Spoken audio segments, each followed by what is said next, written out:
Pozdravljeni v 6. epizodi Simple Life podcasta 14. junija 2020. Z vami sem Jure Pehar in nadaljujemo temo telefonov, tokrat aplikacije. In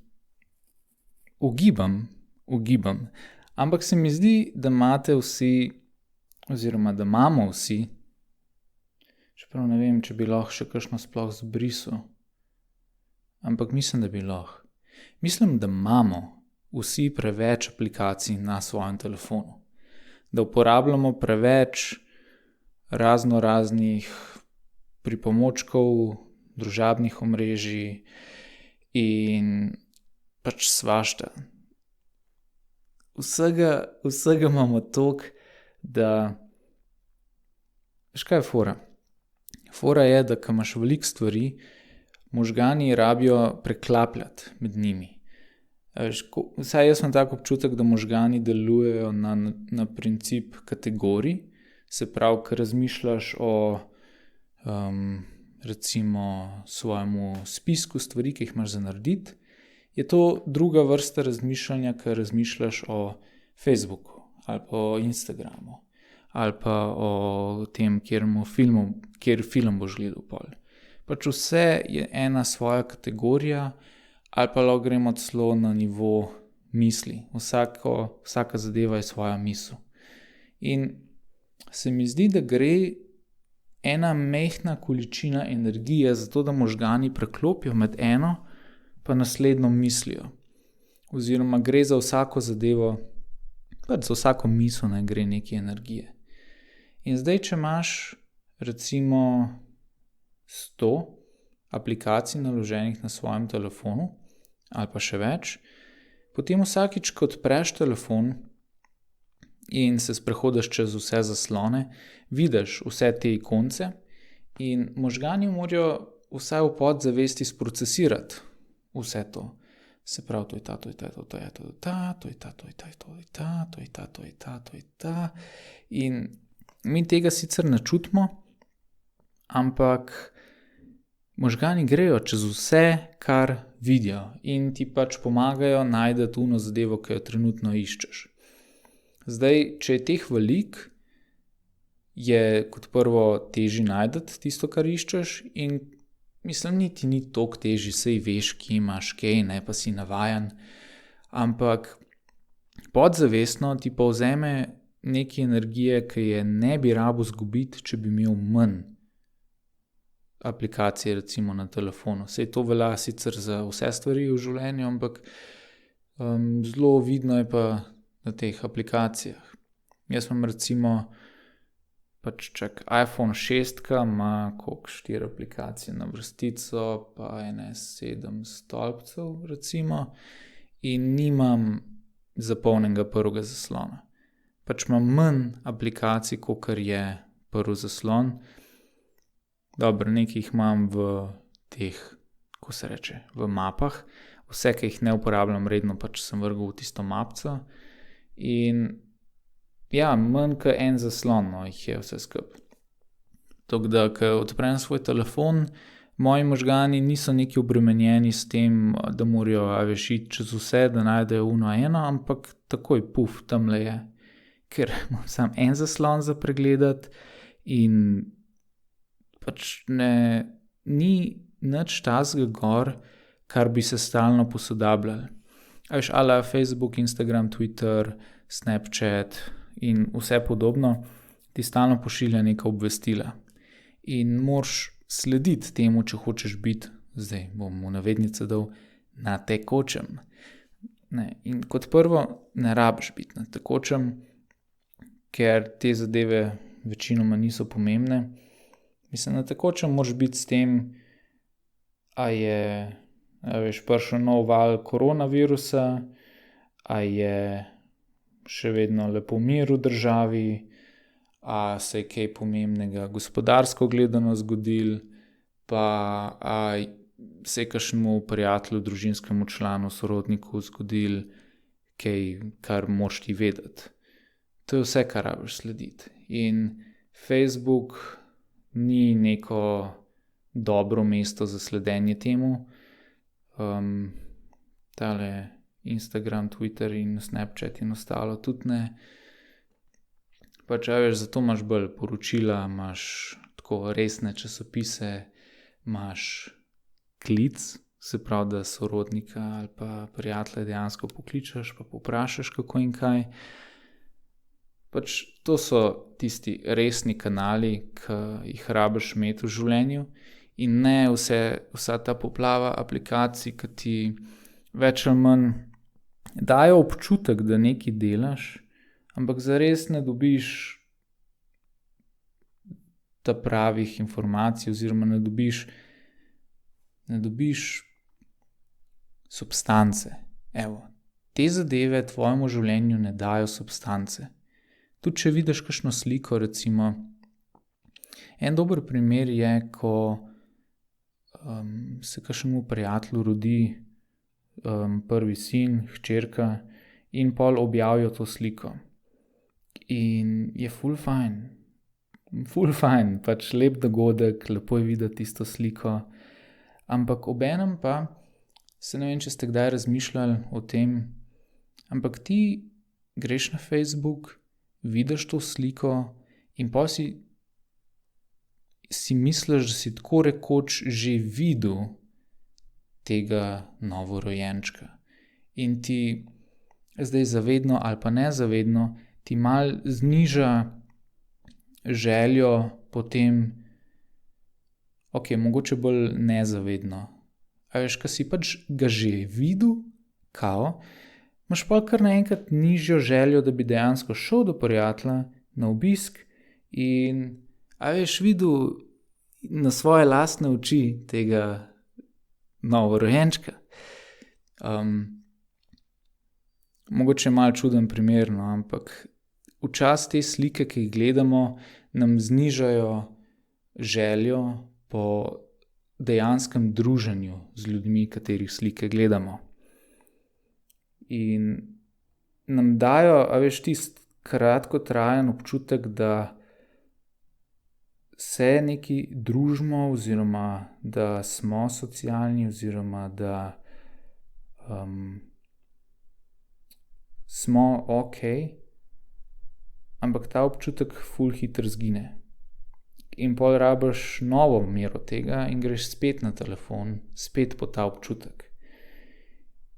In dokler ne prepoznaš, da te ta občutek nikoli zares ne zadovolji.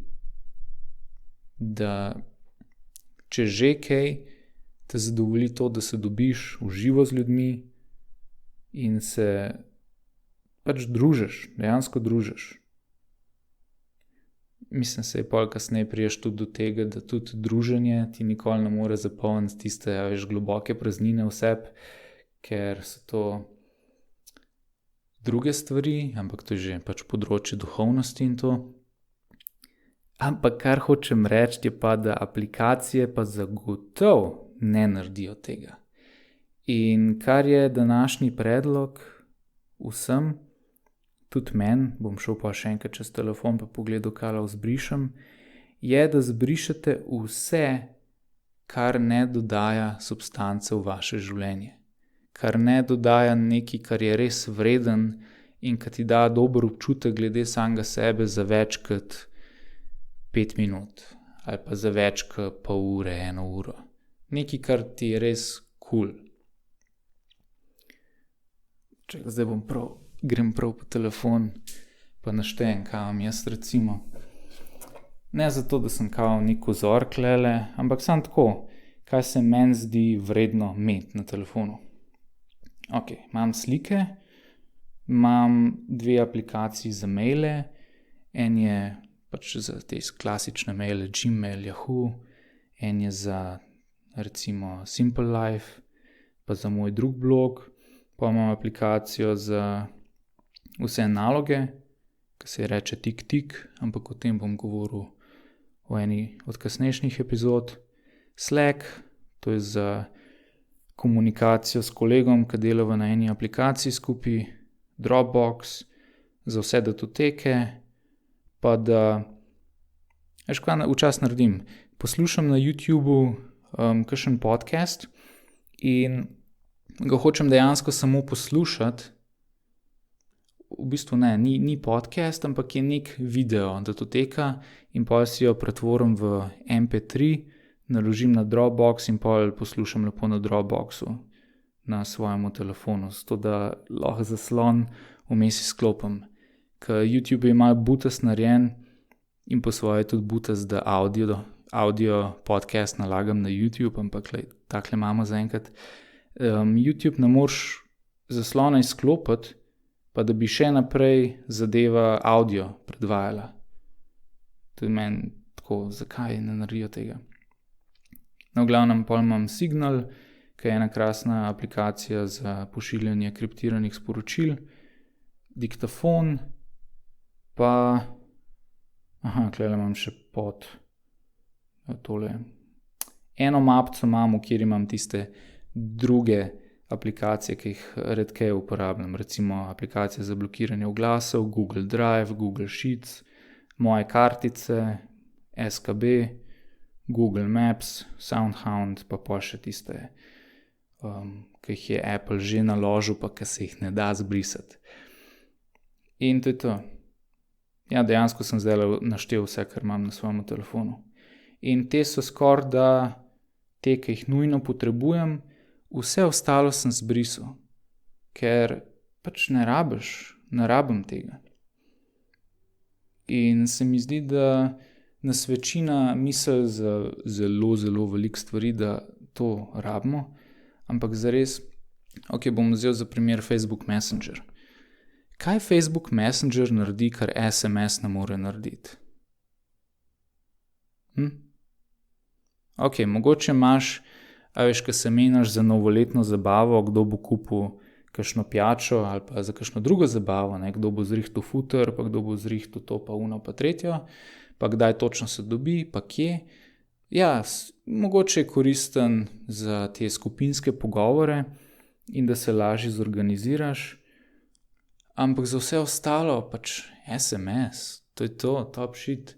Veš, staromodno, ampak funkcionira zadeva.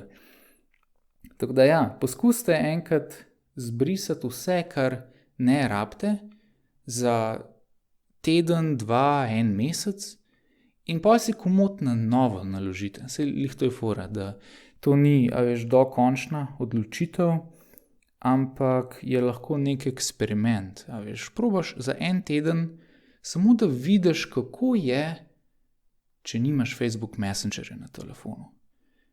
Ali pa če za 1 teden, ne vem, pač zber magar samo eno aplikacijo, ki jo občasno uporabljaš, ampak tako sumaš, da bi lahko živel brez te. Oziroma, da bi tvoj življenje bil celo malo boljši brez te aplikacije. Pa jo zbriš za 1 teden. Pa pol po 1 tednu pač vidiš, a si sploh kdaj pomislila na to aplikacijo tekom tega tedna, kaj pogrešaš ali ne, in če ne pogrešaš, cool, to je to, pač tega ne rabiš. Pol naslednji teden probaš še eno, pa zbrišeš uno. In je lahko zelo počasen proces. Lahko si vzameš na easy, pa imaš recimo zdajle 52 odvečnih aplikacij in si vzameš 1 leto. In vsak teden sprobaš eno. In mogoče komu zveni dolg časa, 1 leto, ampak niti ni, če tako pomisliš, da se res odvadiš od vsega tega pipkanja na telefonu, da si za to vzameš 1 leto časa. Cool, mislim, da je tako. V easy rok, mislim tako, 1 leto je kar lepo obdobje, da zelo počasi to narediš, čist ne boleče, vmes pač vse kaj ugotoviš, to vrstnih aplikacij niti ne rabim, te sem ugotovila, da mi ful veliko pomenijo in jih hočem uporabljati, itd. Tako da je lahko tako raziskovanje samega sebe, kaj si pač misliš o teh zadevah, pa ja, na koncu priješ do ene točke, ki imaš samo tisto, kar rabiš na telefonu in je milina. Tako pol je res v redu. Pol je telefon tvoj kolega in ni več uno, poglej to, pa tole moraš preveriti, pa uno moraš preveriti, pa tole moraš preveriti. Mislim, Včasih je preveč obvestilno, to hočem reči. Tako da brisanje aplikacij je lahko zelo, zelo fajn zadeva. Ok, če so vam takili predlogi všeč, se lahko nanje naročite. Drugače pa do prihodnjič, uživajte.